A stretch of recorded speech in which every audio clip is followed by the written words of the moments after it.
사랑합니다. 축복합니다. 인사하시겠어요? 사랑합니다. 축복합니다. 다시 한번요. 참 잘 오셨습니다. 자, 오늘 석회공가책을 여러분 펴십시오. 47페이지 같이 하겠습니다. 성전 재건을 시작하다. 네, 오늘은 성전 재건을 시작한 그 말씀의 내용을 함께 보면서 같이 은혜를 나누도록 하겠습니다.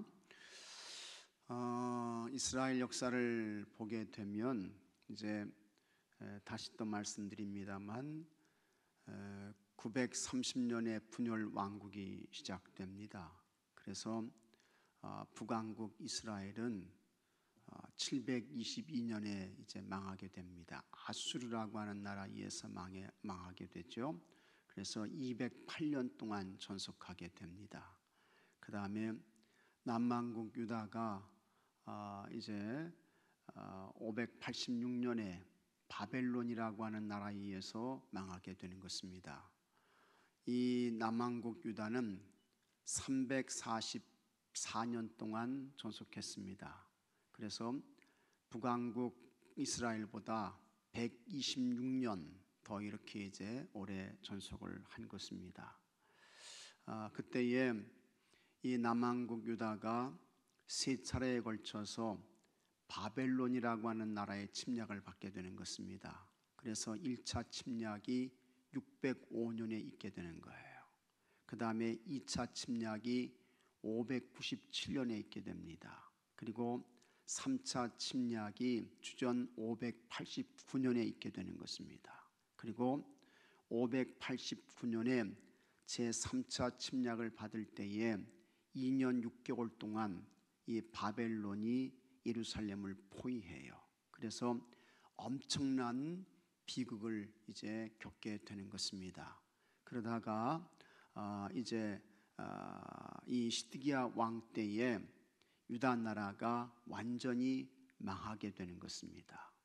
그래서 그때에 하나님의 성전이 불타서 없어지게 되는 거예요. 이 하나님의 성전은 솔로몬 성전이었습니다. 그래서 성전이 불타게 되고 그 다음에 예루살렘 성벽이 무너지게 되고 그 다음에 1차, 2차, 3차 침략을 받으면서 수많은 사람들이 바벨론 나라의 포로로 붙잡혀가고 또 끌려가게 되고 그래서 노예가 되고 이런 일들이 이제 일어나게 되는 것입니다. 그러다가 참 하나님의 기적적인 은혜와 역사를 통해서 하나님의 약속하신 기간은 얼마였습니까? 70년이었습니다. 그래서 70년이 참에 하나님께서 이 바벨론이라고 하는 이 나라를 바사 나라에 의해서 망하게 하십니다. 이 바사는 페르시아라고 하는 나라이고 이 페르시아는 지금의 이란의 그 나라인 것입니다. 그래서 그때에 이 바사 나라의 첫 번째 왕이 고레스라는 사람이에요. 이 고레스라는 사람의 마음을 하나님께서 감동시키셔서 이 고레스에게 칙령을 내리게 하는 거예요. 그것이 이제 538년에 고레스 칙령이 되는 것입니다. 근데 그 고레스 칙령의 내용은 뭐냐? 바벨론 나라의 포로로 끌려왔던 사람들은 자기가 원하면 누구든지 고국 예루살렘으로 돌아갈 수 있다. 그것이고 그 다음에 돌아가서 무너진 성전을 재건해도 좋다라고 하는 그와 같은 칙령이었습니다. 그래서 이 칙령에 따라서 포로로 끌려갔던 사람들이 다시 이제 예루살렘으로 돌아오게 되는 것입니다. 그 1차 귀환이 538년에 있게 되는 거예요. 그때에 돌아왔던 그 대표적인 사람이 누구냐? 아주 유명한 두 사람이 있게 되는데 총독 스룹바벨과 그 다음에 제사장 여호수아가 여기에 해당되는 것입니다. 그래서 이 사람들이 돌아와 가지고 가장 먼저 한 것이 뭡니까? 제일 먼저 한 것이 뭐예요? 하나님의 성전을 재건하는 일이었습니다. 그 다음에 두 번째 이제 포로 귀환은 주전 458년에 있게 됩니다. 그때에 바벨론 포로에서 이 이스라엘 백성들을 이끌고 돌아왔던 그와 같은 유명한 제사장 출신의 학사, 율법에 능통한 사람, 그 사람이 누굽니까? 오늘 성경에 나오는 에스라라고 하는 사람이에요. 이 사람은 하나님의 말씀의 부흥을 외쳤던 그와 같은 사람인 것입니다. 그리고 제3차 포로 귀환이 있게 되는데 그 3차 포로 귀환 때에 사람들을 이끌고 돌아온 사람이 누굽니까? 느헤미야라는 사람인 것입니다. 이 느헤미야는 뭘 한 사람이냐? 이 느헤미야는 돌아와 가지고 예루살렘 성벽이 무너진 것을 보고 이 예루살렘 성벽을 재건하는 그와 같은 일을 했던 사람이 느헤미야인 것입니다. 그렇게 해서 포로 귀환에서 이제 끝나 가지고 이 사람들이 들어와서 성전도 재건하고 또 말씀의 부흥도 이루고 그 다음에 무너진 예루살렘 성벽도 다시 건축하고 해서 이스라엘이 세워지는 그와 같은 역사를 우리가 보게 되는 것입니다. 그런데 오늘 말씀의 내용은 바로 그 가운데 첫 번째로 성전을 재건하는 그와 같은 말씀의 내용이 되는 것입니다. 그래서 돌아와서 성전을 재건하게 되는데 방해 세력들이 있었어요. 하나님의 역사를 방해하는 그와 같은 악한 마귀의 무리들이 있잖아요. 그래서 이 사람들이 가장 다시 바벨론 나라에 상소를 올리고 그 다음에 이 사람들이 방해를 하고 그래가지고 안타깝게도 하나님의 성전 건축이 중단되는 것입니다. 몇 년 동안 중단됩니까? 18년 동안 멈추게 되는 거예요. 그래서 멈췄던 성전이 이제 다시 재건해야 된다라고 해가지고 하나님의 선지자들이 와서 외치는데 그 대표적인 사람들이 학개, 그 다음에 스가랴 이런 사람들이 빨리 하나님의 성전을 우리가 다시 재건해야 된다라고 외치며 이랬던 사람들입니다. 그래서 18년 만에 중단되었던 성전 건축이 주전 520년에 다시 시작되는 것입니다. 그리고 4년에 걸쳐서 이제 하나님의 성전 건축이 진행되어서 516년에 주전 516년에 하나님의 성전이 완공되는 그와 같은 일들이 있게 되는 것이고 우리는 그 성전을 수룹바벨 성전이라고 부르는 것입니다. 오늘 말씀의 내용은 바로 그와 같은 성전이 재건되는 그와 같은 말씀의 내용이 되는 것입니다.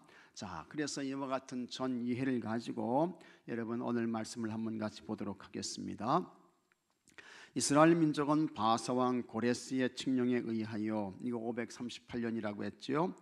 70년 만에 고국으로 돌아옵니다. 하나님의 기적적인 역사였습니다. 하나님께서 고레스의 마음을 움직이심으로 다시 하나님께 예배할 수 있는 길이 열린 것입니다.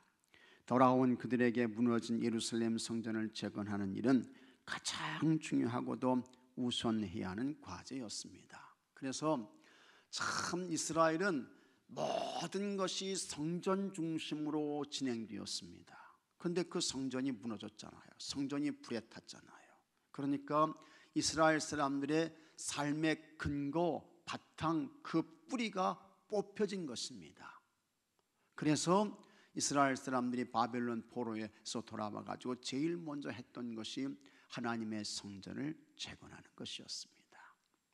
우리가 열왕기상 17장 18장 말씀에도 보게 되면 하나님의 그와 같은 역사에서 하늘문이 닫히잖아요. 하늘문이 닫힌 가장 큰 원인은 뭡니까? 예배의단이 무너졌기 때문에. 그래서 엘리야가 이 바알 선지자들과 대결을 하면서 제일 먼저 했던 일이 뭡니까? 무너진 제단을 수축하는 것이었습니다. 여러분도 우리가 이 세상의 삶을 살아갈 때에 참 우리가 영적으로 견고하고 든든하고 이 세상에 아무리 악하고 불의하다 할지라도 흔들리지 않는 영적인 삶을 살기 위해서는 하나님께 대한 예배의 단을 여러분 견고하게 세워야 할 줄로 믿으시기 바랍니다. 그러면 어떠한 외부의 공격이 와도 넘어지지 않게 되는 거예요. 거뜬히 그것을 극복하고 이겨낼 수 있게 되는 것입니다. 이 사람들도 돌아와 가지고 우리에게 가장 큰 이와 같은 실패의 원인이 어디에 있느냐? 예배의 단이 무너졌기 때문에. 그래서 하나님 앞에 예배드리는 성전을 재건하자 해가지고 이 일부터 시작하게 되었던 것입니다. 자, 그러면 돌아온 그들에게 무너진 예루살렘 성전을 재건한 일은 가장 중요하고도 우선했는데 유대인들은 성전 재건을 위해 무엇을 했습니까? 첫째, 준비된 성전 건축이 되도록 했다. 이렇게 8절에 말씀을 하고 있는 것입니다. 자, 여러분, 그래서 8절 말씀 한번 보면 예루살렘에 있는 하나님의 성전에 이른 지 2년 둘째 달에 스알디엘의 아들 수룹바벨과 여호사닥의 아들 예수아와 다른 형제 제사장들과 레위 사람들과 무릇 사로잡혔다가 예루살렘에 돌아온 자들이 공사를 시작하고 20세 이상의 레위 사람들을 세워 여호와의 성전 공사를 감독하게 하매, 이렇게 이제 말씀을 하고 있는데, 바벨론 포로에서 해방되어 돌아온 유다인들은 2년의 세월을 보냈습니다. 이 기간 동안 백성들은 성전 건축을 위한 자재를 모으며 차근히 준비했습니다. 하나님께서 기뻐하시는 건축이 되기 위해서 치밀한 계획을 세우고 설계도를 만들며 좋은 건축 자재를 확보해 문제없이 건축이 이루어지게 했습니다. 또한 성전을 건축하는 시기도 그냥 정하지 않고 의미를 담아 정했습니다. 솔로몬 성전과 비교하여 같은 연수를 나타내려고 했습니다. 성전 건축을 시작한 둘째 달은 유대력으로 12월. 이 12월은 이제 둘째 달인데 이것이 이제 다른 말로는 이하르월이라고 이야기를 합니다. 이하르월이라고 이야기하는데 이 12월 이하르월은 빛의 달이에요. 그래서 꽃이 피고 소송하는 그와 같은 광채의 달입니다. 그런데 이제 솔로몬이 성전 건축을 할 때에도 이 15월에 시작했거든요. 그래서 이 수룹바벨의 성전도 둘째 달에 이렇게 이제 시작하는 것으로 해가지고 솔로몬이 성전의 기초를 놓은 것과 같은 시기에 이렇게 성전 건축을 시작했던 것입니다.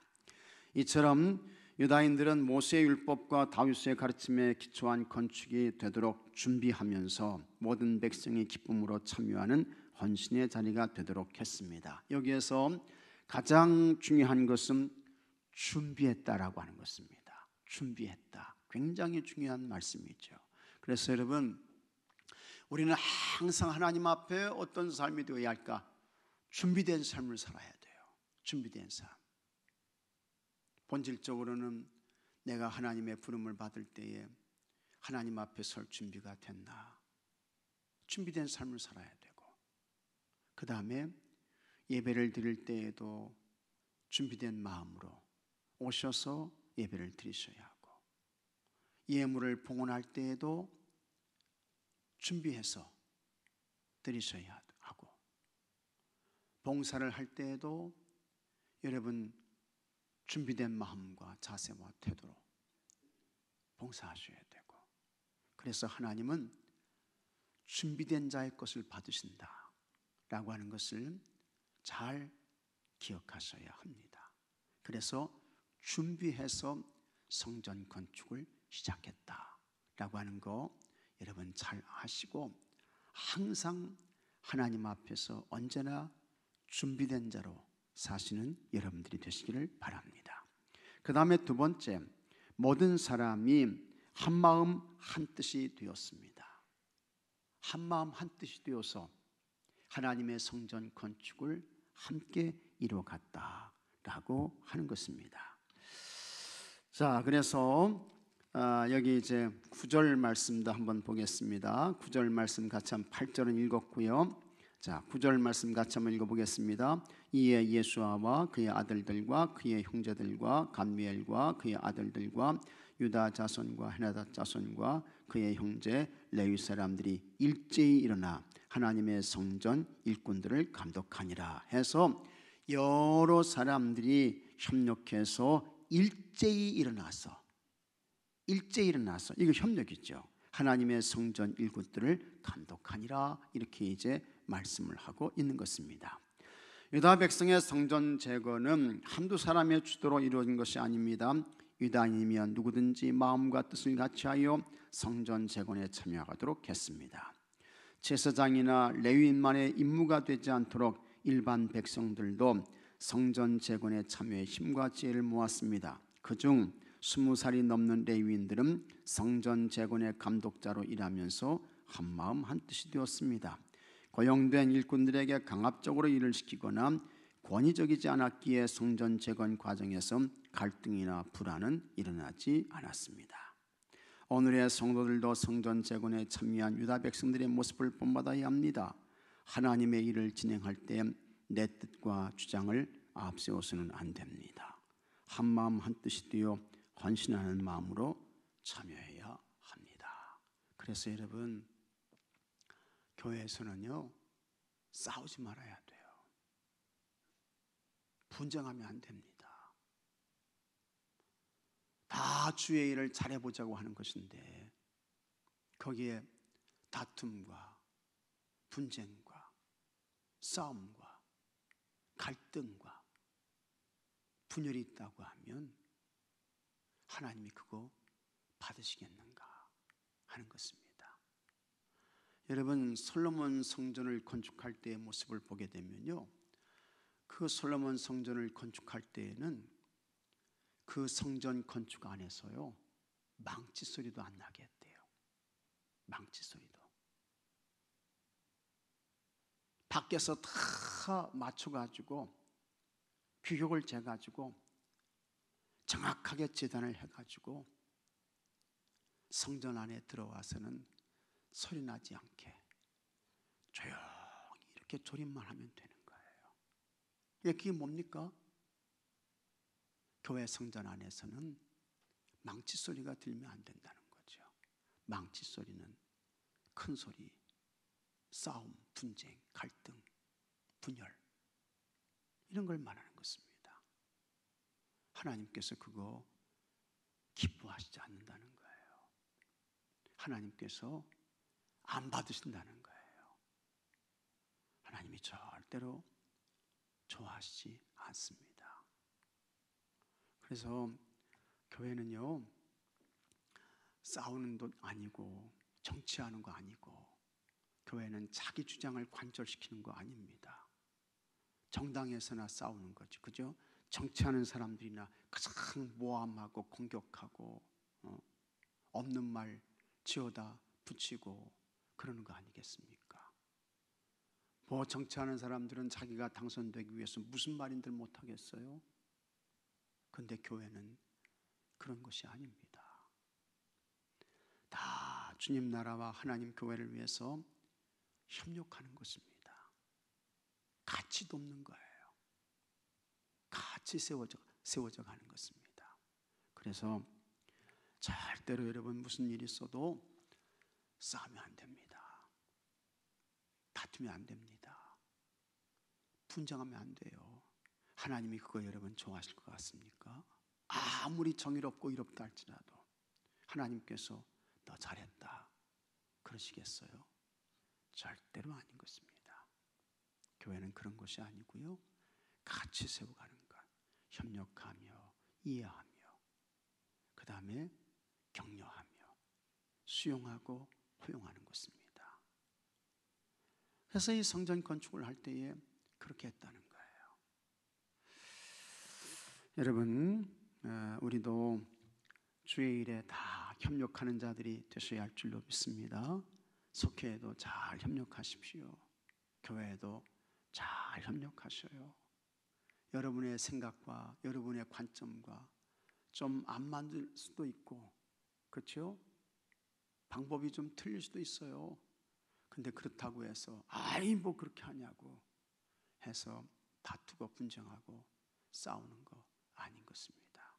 하나님은 절대로 그것을 기뻐하시거나 원하시지 않는다 라고 하는 거 잘 기억하실 수 있기를 바랍니다. 그 다음에 성전의 기초를 놓는 감사의 예배를 드렸다라고 하는 것을 우리가 보게 됩니다. 자, 11절 말씀 같이 한번 읽어보겠습니다. 11절 찬양으로 화답하며 여호와께 감사하이르되 주는 지극히 선하심으로 그의 인자하심이 이스라엘에게 영원하시도다 하니 모든 백성이 여호와의 성전 기초가 놓임을 보고 여호와를 찬송하며 큰 소리로 즐거이 부르며 아멘. 70년 바벨론 포로 생활을 하면서 이 유다 백성들이 완전히 바뀌었어요. 고통과 고난과 어려움을 겪게 되니까 이 사람들이 완전히 그 하나님을 향한 태도와 자세가 바뀌었던 것입니다. 하나님께서 왜 유다를 망하게 하셨습니까? 왜 70년 동안 바벨론 포로에 붙이셨어요? 불신앙이었거든요. 불순종이었거든요. 그냥 끝도 모르고 교만했거든요. 참 오죽했으면 여러분, 하나님께서 하나님이 세우신 그 나라를, 그 성전을 다 불태워 없애버리고 포로로 붙여버리셨겠습니까? 근데 그들이 돌아와 가지고 성전을 재건할 때 여기 말씀 보니까 여호와께 감사이르되 주는 지극히 선하심으로, 자기들을 바벨론 포로에 붙이셨던 그 하나님이 어떤 하나님이십니까? 지극히 선하신 하나님이셨다는 거예요. 완전히 태도가 바뀌었지요. 바벨론 포로 전에는 어림도 없는 소리였습니다. 근데 이 사람들이 포로 생활하면서 참 하나님의 은혜가 얼마나 귀한가 하는 것을 깨닫고, 하나님은 지극히 선하시다, 우리를 돌아오게 하셨다 하면서 이제 성전의 기초가 놓일 때에 여호와를 찬송하며 큰 소리로 즐거이 이제 노래를 부르고 하나님께 영광을 올려드렸다라고 하는 것을 우리가 보게 되는 것입니다. 그래서 백성들은 성전의 기초를 놓을 때 감사와 찬양을 드렸습니다. 예복을 입은 제사장들은 나팔을 불고 아삽의 자손들은 제금을 들고 서서 다윗이 정한 규례대로 화답하며 여호와를 찬양했습니다. 많은 이들이 기뻐할 때에 나이가 많은 제사장들과 레위 사람들 족장들은 성전의 기초가 놓인 것을 보고 대성통곡을 하죠. 이 사람들은 누굽니까? 솔로몬 성전을 본 사람들이에요. 아름다웠던 솔로몬 성전이 자신들의 죄로 인해 무너진 사건이 떠오른 것입니다. 불순종을 회개하는 마음이 눈물로 나타난 것입니다. 우리가 하나님께 범죄해서 그 성전이 불탔지, 우리가 바벨론 포로가 되었지, 통곡하며 운 거예요. 즐거이 부르는 노래와 통곡은 감사와 회개의 마음을 나타내는 그들의 신앙 고백이었습니다. 유다 백성들은 성전의 기초를 놓는 감사 예배를 통해 하나님 앞에서 감사와 기쁨, 회개와 헌신을 다짐했다라고 하는 것입니다. 여러분, 오늘 우리가 하나님 앞에 예배드리는 그 한 시간 한 시간이 너무 소중하고 여러분의 인생의 삶에서 최고의 가장 가치 있는 귀한 시간인 것을 깨닫고 믿으시기 바랍니다. 하나님께 예배드리는 그 시간이에요. 이 자리가 가장 귀한 시간이에요. 이 자리가. 여러분, 우리가 다음에 또 예배드리면 되지, 다음에 또 기회가 있지, 다음이 우리에게 어떻게 보장되어 있습니까? 다음이요. 정말 여러분들에게 다음이라는 게 있습니까? 아니에요. 우리는 언제 어떤 일을 당할지 아무도 모르는 것입니다. 그래서 언제나 내가 있는 그 자리에서 정말 아주 진실한 종말론적인 삶을 살아야 돼요. 하나님께서 나에게 주신 이 시간, 이 기회가 가장 소중하고 귀한 자리이고 시간이다. 그와 같은 마음과 자세로 이 사람들이 성전의 기초를 놓을 때 찬양하고 감사하고 하나님께 큰 영광을 올려드렸던 것처럼, 오늘 여기에서 여러분들도 하나님을 향해서 감사하시고 찬송하시고 최고의 존귀와 영광을 하나님께 올려드려야 할 줄로 믿으시기 바랍니다. 우리가 날마다 그와 같은 삶을 살아야 돼요. 순간순간마다. 자, 오늘의 말씀을 정리하려고 합니다. 하나님의 자녀들은 성전 중심의 생활을 해야 합니다. 어떤 경우에도 하나님을 떠나서는 제대로 살 수가 없기 때문입니다. 성전을 잃어버렸던 사람은 아버지 집을 떠났다가 돌아온 당자처럼 성전의 소중함을 누구보다 깊이 깨닫게 됩니다. 유다 백성들처럼 하나님의 성전을 내 삶의 중심 자리에 두고, 그렇습니다. 언제나 하나님 성전이 교회가 중심이에요. 그리고 예배가 최고의 가치예요. 그래서 성전을 위한 일에 언제라도 한마음 한뜻이 되어 참여하는 성도들이 되어야 하겠습니다. 자, 묵상과 질문. 성전 건축은 어떤 과정으로 이루어져야 할까요? 앞에서 이야기했던 그대로 준비된 그와 같은 건축이 돼야 된다.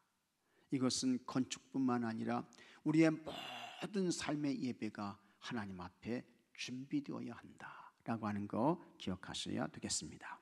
그 다음에 교회 건축이나 선교 사업에서 일어나는 갈등은 어떻게 해결해야 할까요? 하나님은 다투는 거 원하시지 않습니다. 싸우는 거 원하시지 않아요. 하나님은 한 마음으로 한 뜻으로 같이 협력해서 예배하고 교회를 세우고 봉사하고 충성하기를 원하시는 것입니다. 여러분들이 다 그렇게 하셔야 할 줄로 믿습니다. 그 다음에 내 삶에서 성전의 중요성과 역할은 무엇입니까? 이야기했던 그대로 여러분 예배단이 무너지고 또 하나님의 교회 자리에서 떠나게 되면 인생 자체가 무너지고 여러분의 삶이 뿌리째 터전까지 흔들리고 그 다음에 심하게는 그것 자체가 소멸될 수 있다라고 하는 거 잘 기억하셔야 됩니다. 하늘문이 닫히게 되는 거예요. 그러면 바벨론 포로에 끌려갔던 것처럼 세상으로 막 끌려갑니다. 세상의 노예가 되어서 사는 거예요. 아주 비참한 그와 같은 결과가 있게 된다라고 하는 거 잘 기억하실 수 있기를 바랍니다. 자, 삶의 적용.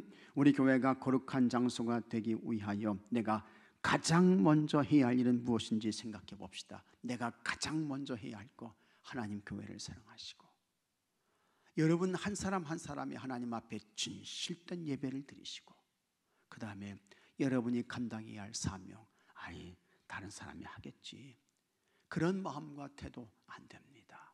내가 감당해야지 하는 그와 같은 마음으로 잘 감당한다고 하면 하나님의 교회도 든든하게 세워질 것이고 여러분의 인생의 삶도 아주 견고하게 세워지는 은혜를 주실 줄